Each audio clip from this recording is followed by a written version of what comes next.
Dans cette édition, il sera question de la réaction aujourd'hui du SINASEB suite aux propos tenus hier par le ministre de l'Éducation primaire relativement à l'effectivité de la rentrée scolaire.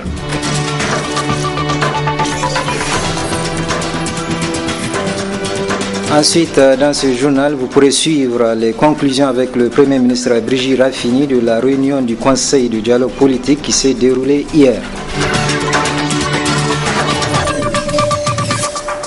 Mesdames, Messieurs, bonsoir. Bienvenue dans cette édition d'information. Tout d'abord, un nouveau-né dans la famille de la presse écrite nigérienne. Il s'agit de Mutation, un bimensuel d'information générale, d'opinion et d'analyse. Son promoteur et directeur de publication est Monsieur Gorel Haruna, journaliste professionnel de son état et ancien directeur de la rédaction de l'hebdomadaire Le Républicain.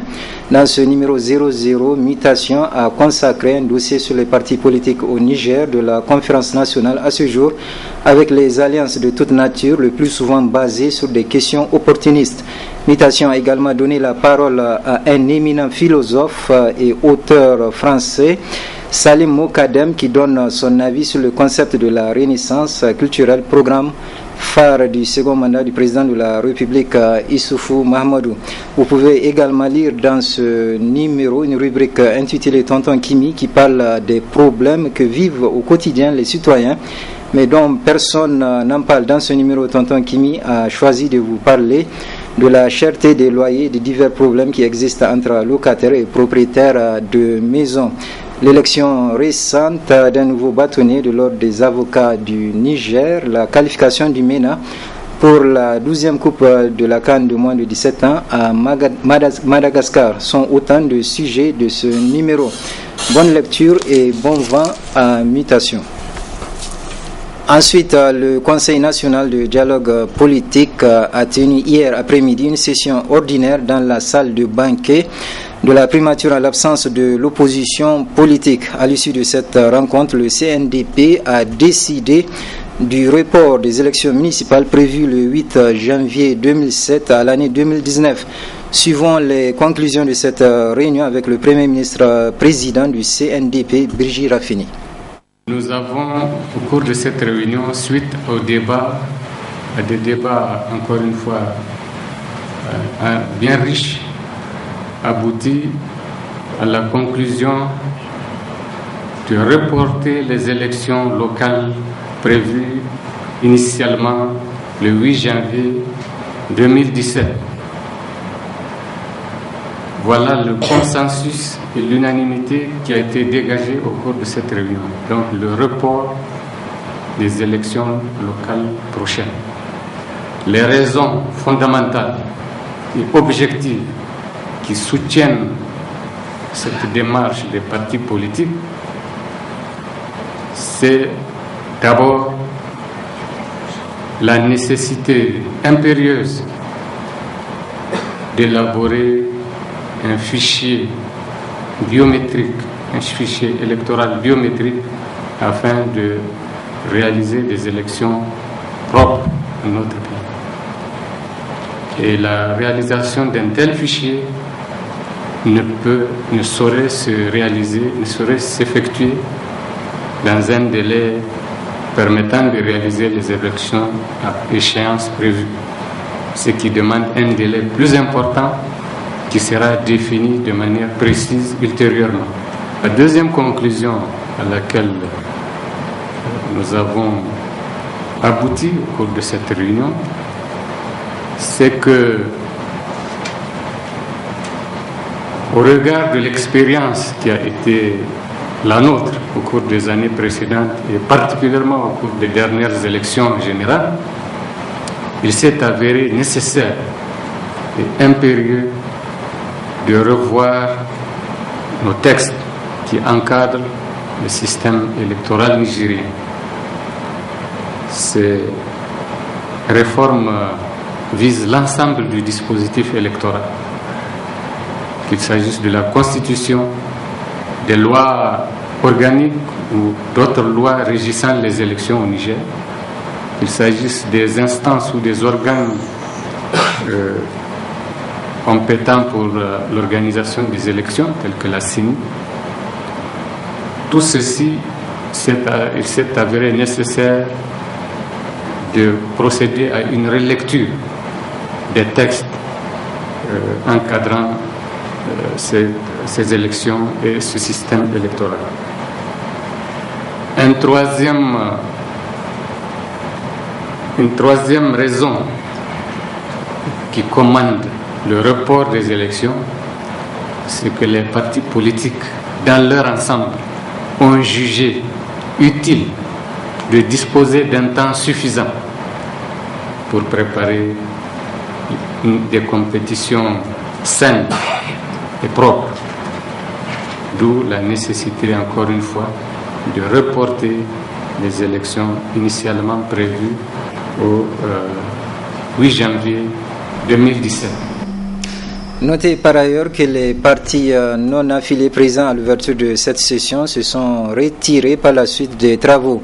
Sur les raisons de ce retrait, je vous propose de suivre les explications données par Hambali Dodo, membre des partis non affiliés. Nous avons constaté l'absence de l'opposition politique à cette réunion du CNDP. Et comme d'habitude, les décisions se prennent de manière consensuelle et vu l'importance des questions qui ont été posées sur la table de réunion, nous sommes dit que la présence de l'opposition est d'une grande nécessité.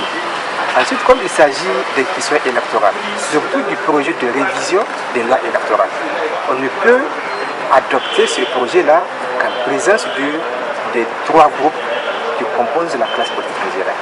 C'est la raison pour laquelle nous avons souhaité à ce que le président du CNDP puisse mandater les grands témoins qui nous ont honorés aujourd'hui de leur présence, afin qu'ils puissent convaincre l'opposition de retrouver leur place autour de cette réunion. Voilà en fait les raisons qui ont motivé notre retrait. Donc il ne faut pas que ça soit une habitude. À chaque fois qu'on minimise une certaine classe politique, lorsqu'il s'agit de questions d'importance capitale, c'est l'avenir du Niger qui est mis en jeu. On ne peut négliger personne dans cette marche. L'opposition est composée de Nigériens qui jouissent des mêmes droits que nous autres. Aujourd'hui nous sommes non affiliés, demain on peut être à l'opposition. Ceux qui sont à la majorité, demain peuvent être également à l'opposition. Donc le respect des principes que nous sommes librement fixés doit s'imposer à tous. C'est pour cela que nous avons demandé initialement la suspension des travaux. Nous avons eu l'impression que les gens ont voulu forcer cette réunion-là. L'essentiel, c'est de montrer à la face du monde qu'ils sont capables d'adopter ces mesures, même en l'absence d'un certain groupe. Nous ne pouvons pas être complices de cette machination. Célébration aujourd'hui de la journée mondiale de l'enseignant. À cette occasion, une conférence débat a été animée au siège du SNAD sur le thème du statut particulier des fonctionnaires du cadre de l'éducation. Contenu et porté. Le point dans le reportage qui va suivre. Les enseignants sont indispensables de par le rôle qu'ils jouent dans le développement de la société. Aussi, pour donner une marque de considération à la fonction enseignante, le 5 octobre de chaque année est dédié depuis 1994 à la célébration internationale du travail des enseignants. Dans notre pays, le Niger, cette occasion a été mise en exergue avec l'organisation d'une conférence débat qui a porté sur le statut particulier des fonctionnaires du cadre de l'éducation. Contenu et porté. Alassane Aboubakri, président de ASSO EPT, précise les contours de l'initiative. C'est une journée qui, depuis 1994, a été toujours mise à profit par les organisations des enseignants et des autres acteurs de l'éducation pour plaider en faveur de la situation des enseignants, pour plaider en faveur des conditions de travail et des conditions de rémunération. Donc, comme par toutes les années, aujourd'hui, ASSO EPT, à travers un de ses membres qui est le pôle syndicat, est en train de commémorer cette journée à travers une conférence sur le thème statut particulier des cadres de l'enseignement, contenu et porté. C'est pour nous une occasion à saisir, pour essayer de porter à la connaissance de tous les enseignants du Niger le contenu du statut particulier qui vient d'être adopté et sa portée. Parce que c'est un document très important qui est la base de toute la carrière des enseignants. La journée mondiale des enseignants est un moment privilégié qui permet aux travailleurs de ce secteur, surtout au Niger, d'évoquer les problèmes auxquels ils sont confrontés afin de leur trouver des remèdes. Le syndicat national des agents contractuels de l'éducation de base a animé ce matin un point de presse pour contredire les propos tenus hier par le ministre de l'enseignement primaire relativement à l'effectivité de la rentrée scolaire 2016-2017. Harriet Salah et Halidou Bourema pour le reportage. Par cette sortie médiatique, le syndicat national des contractuels et fonctionnaires de l'éducation de base SINASEB a passé en revue plusieurs points évoqués par le ministre de l'Éducation primaire ce 4 octobre lors de la cérémonie de la rentrée 2016-2017. Dans son intervention devant la presse, il faisait croire au peuple nigérien qu'il n'y a pas de raison à ce qu'il y ait grève à Niamey parce qu'il n'y a pas d'arriéré et qu'ils ont même payé le mois de septembre. Moi, je crois que arriver à une certaine fonction de l'État, on doit contrôler au maximum ce qu'on dit à l'opinion parce que tout est vérifiable. Nous invitons le ministre aujourd'hui à faire le tour des PRI pour nous sortir un état d'émergement, un seul, sur lequel un seul enseignant contractuel a eu à signer pour toucher son salaire ou son pécule du mois de septembre. Toujours dans ce point de presse, le SINASEB a qualifié de non valable le motif avancé par le président du conseil de ville de Niamey pour interdire la marche pacifique qu'a voulu organiser le syndicat à l'occasion de la journée mondiale des enseignants ce 5 octobre pour dénoncer la situation de contractuels et annonce une autre marche pour le 12 octobre prochain. Nous ne pouvons plus continuer au niveau de SINASEB à accepter que des manifestations puissent continuer à être interdites alors même que c'est un droit constitutionnel. La Constitution a prévu les manifestations sur la voie publique. Et c'est pour cela que le SINASEB introduit une nouvelle déclaration de manifestation pour la semaine prochaine, c'est-à-dire le 12 octobre prochain. Nous allons déposer cette déclaration à l'instant sur le bureau du président du conseil de ville. Et nous voudrons quand même que l'opinion comprenne que cette fois-ci, que la manifestation soit autorisée ou interdite, nous allons sortir. Le SINASEB a demandé par ailleurs à la CNT, la centrale syndicale à laquelle elle est affiliée, de se démarquer de l'ITN, l'intersyndicale des travailleurs du Niger, au vu de la gravité de la situation dans laquelle vivent les travailleurs. Nous ne terminerons pas ce point de presse sans pour autant effectivement interpeller notre centrale d'affiliation qui est là avec nous, la CNT, pour qu'à partir d'aujourd'hui, qu'elle se démarque de l'ITN, qui aujourd'hui ne répond plus aux aspirations des travailleurs du Niger. Cette demande du SINASEB a fait réagir le secrétaire général de la CNT, présent à ce point de presse. La CNT est une structure qui n'est inféodée à aucune obédience, qu'elle soit politique ou autre. La CNT est libre de ses prérogatives qui concourent à la défense des intérêts matériels et moraux de ses membres. Au terme de ce point de presse, le SINASEB a demandé aux autorités de mettre fin à la contractualisation en recrutant les enseignants à la fonction publique, chose qui permettrait au gouvernement d'avoir une maîtrise des salaires. Hier, après avoir procédé au lancement de la rentrée scolaire 2016-2017, le ministre de l'enseignement primaire a rendu visite au comité chargé de la détection des enseignants fictifs. Compte rendu Michel Deji et Halid Bourema. Après avoir terminé avec les 5 premières régions, à savoir Niamey, Dosso, Tawa, Agadez et Difa, c'est celle de Maradi qui vient d'être bouclée par ce comité. Et la détection des enseignants fictifs continue à grands pas sur la base d'un classement à 3 catégories. Une première représentant des enseignants dont les noms figurent dans les listes de leurs inspecteurs, mais qui n'ont pas d'existence physique sur le terrain. Une autre composée des enseignants contractuels ayant leur nom, mais qui servent dans d'autres localités et une multitude de doublons. c'est-à-dire des noms qui se répètent dans le logiciel de contrôle de la Halcia avec des lieux et dates de naissance identiques.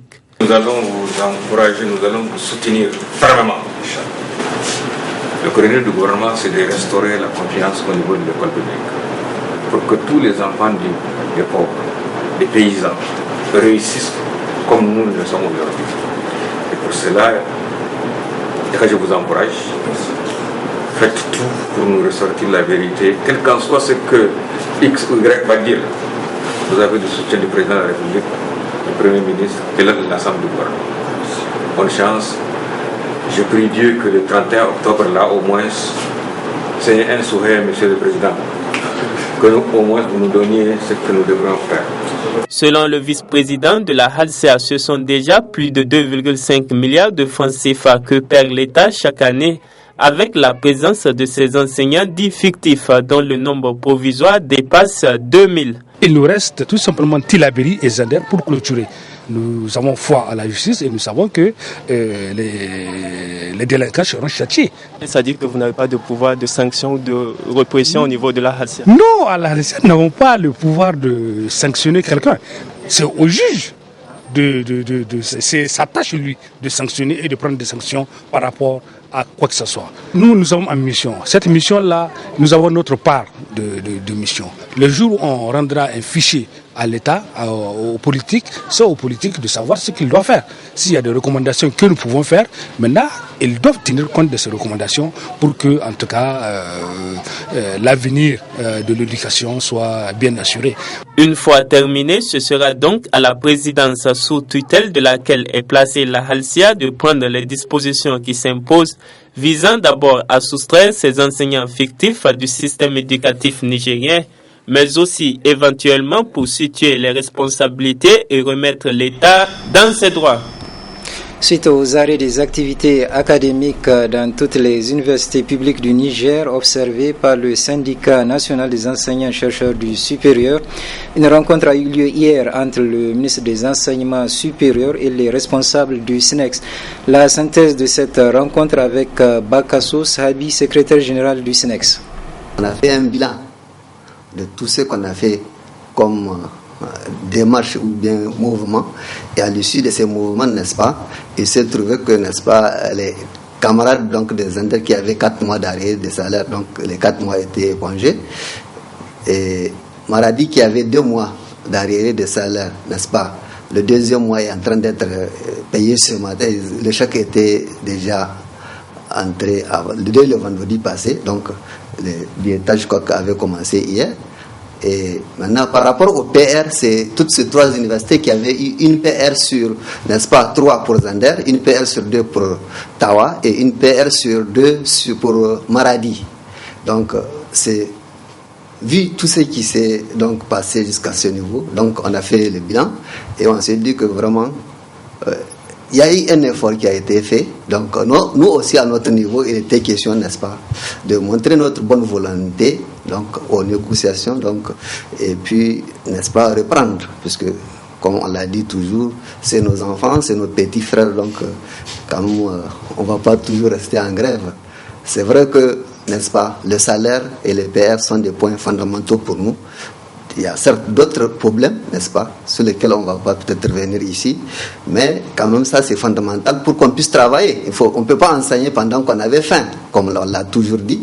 Et donc, on a échangé par rapport à tout ce qui s'est passé, on a montré à notre ministre quand même, il y a eu quand même un manque de dialogue, parce que depuis le 1er septembre, il n'y avait pas de rencontre, si ce n'était pas hier. Donc on a fait quand même table rase de tout ce qui s'est passé, et je crois qu'il y a une bonne volonté de part et d'autre, n'est-ce pas? Et il sera accompagné par le Premier ministre quand même pour pouvoir résoudre, n'est-ce pas, les restants des points, n'est-ce pas? Tout à l'heure, je vais vous parler d'une PR sur 3, une PR sur 2, ainsi de suite. Donc, il y a des points qui restent toujours, mais quand même, on pense qu'avec un peu de volonté, n'est-ce pas, ils vont être réglés. La directrice générale du CNUT a tenu ce matin une réunion de prise de contact et d'échange avec les acteurs de la chaîne de transport et du commerce international, partenaires du CNUT à l'hôtel Gawai de Niamey. Une rencontre qui vise à consolider le partenariat entre le CNUT et les différentes organisations socio-professionnelles. Compte rendu Adamou Soumana et Ibrahim Ide. Accompagner les acteurs de la chaîne de transport et du commerce international, partenaires du Conseil nigérien des utilisateurs des transports publics dans leurs activités respectives, tel est l'objectif assigné à la présente rencontre qui se veut celle d'une prise de contact et d'échange avec la directrice générale du CNUT. Prenant la parole à cette occasion, la responsable du Conseil nigérien des utilisateurs des transports publics n'a pas manqué de souligner les ambitions qu'elle nourrit à la tête du CNUT. J'ai pour ambition de travailler avec l'ensemble des acteurs de la chaîne de transport et du commerce international dans le respect des intérêts de notre pays, tout comme de ceux de chacun de vous, afin de faire prospérer notre économie et ensemble conduire vos ambitions entrepreneuriales sur la voie du succès, de la réussite et de la prospérité. Toutefois, je reconnais avec vous que la conjoncture économique internationale continue de marquer défavorablement des économies régionales réputées plus solides et plus saines. Aussi, je n'ignore pas la morosité qui a gagné notre secteur d'activité par la contagion des segments et la situation difficile que traversent certains pays voisins. Cependant, je sais compter sur notre détermination commune pour relever les défis et consolider les acquis à travers un dialogue et des échanges sincères et constructifs. S'en sont suivies les interventions des représentants des organisations socio-professionnelles et autres partenaires du CNUT pour tous louer cette initiative. De telles rencontres ne peuvent être qualifiées que de rencontres positives dès l'instant où ça définit une plateforme de communication ouverte. Vous savez, dans la défense des problème des opérateurs du Niger, il y a deux institutions majeures. Au niveau étatique, c'est la Chambre de commerce et le Conseil des chargeurs. Et derrière, nous avons tout ce qui est comme syndicats, associations, transitaires, importateurs, commerçants, véhicules d'occasion. Donc, dès l'instant où les structures institutionnelles décident d'ouvrir des plateformes comme ça de communication, nous disons tout simplement que c'est des actions positives. Et cette dame que nous connaissons très bien, très combative, qui a eu cette initiative dès qu'elle a été nommée directrice générale du Conseil des chargeurs, qui a réuni donc tout ce forum que vous voyez, très dynamique comme vous voyez, a eu une très bonne initiative, elle est très positive. Force est de constater que la nouvelle directrice générale du CNUT jouit de la confiance de l'ensemble des acteurs de la chaîne de transport et du commerce international, toute chose qui est d'une importance capitale dans un partenariat. Le collectif des syndicats du secteur des transports du Niger a animé ce matin un point de presse relatif aux actes qui sont posés par le secrétaire général du Synco Taxi, Gamache Mahamadou. Compte rendu Nafisa Hassan et Nasser Sedou. C'est une guerre médiatique que semblent se livrer les différents syndicats du secteur des transports. Le néo-gardien d'un tel ping-pong médiatique, un fameux arrêté dont chacun en fait sa propre lecture. La mairie de Niamey et le syndicat des propriétaires de taxis SPT avaient convenu d'un protocole d'accord. À cet effet, la mairie a pris l'engagement qu'après la visite technique et les formalités administratives, les dossiers des taxis traités et signés seront transférés au siège des syndicats. Le retrait des 10 dossiers se fait sur présentation d'un récépissé provisoire de la mairie et du règlement de la cotisation trimestrielle de 1 500, soit 500 francs par mois et par taxi. Le même traitement, tel que retracé, est réservé aux syndicats des conducteurs de taxi pour les permis de 3 mois et de 2 ans. Un arrêté peint en noir, mais pourtant loin de l'être car clair comme de l'eau de roche.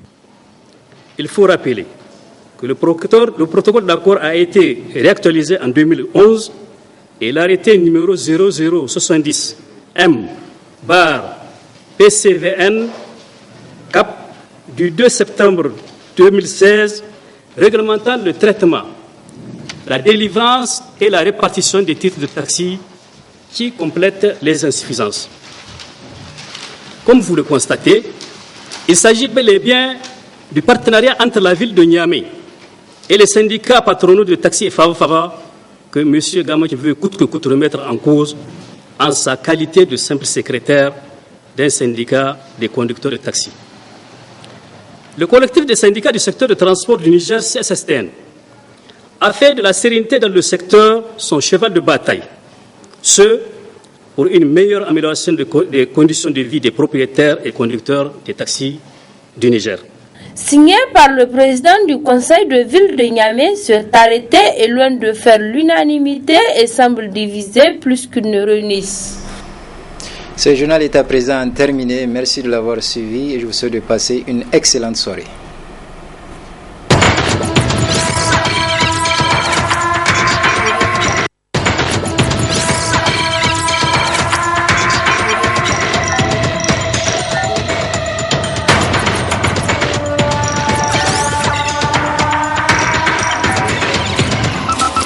Audio